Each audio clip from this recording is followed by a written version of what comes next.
নমস্কার বন্ধুরা। ভারতের ভোট কার্য নিয়ে তো তোমরা সবাই অবগত। সেই ভারতের ভোট লীলা নিয়ে আজকে আমার স্বরচিত ছোট্ট কবিতা। তাহলে শুরু করা যাক। সবচেয়ে বড় গণতন্ত্র দেখো ভারতের মাটিতে, ভোটের লীলা দেখলে তবেই বিশ্বাস হবে তাতে। ভোটদান সবার অধিকার শুনেছি শৈশব থেকেই, সরকারের চাপে জনগণেরা ভোট দিচ্ছে দেখেই। ভারতের সমস্ত রাজ্যেই রয়েছে ভোটের ক্রিয়াকলাপ, 18 বছরের ঊর্ধ্ব হলেই দিতে পারবে ছাপ। ভোটের আগে নানান প্রকল্প রূপায়ণের আশ্বাস, ভোটের পরে দেখা যাবে না তাদের মাসের পর মাস।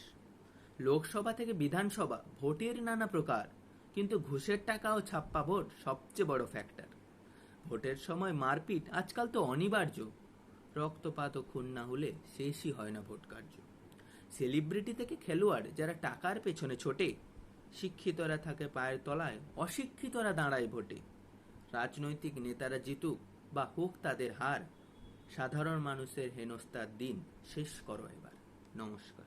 ভালো লাগলে সাবস্ক্রাইব করুন।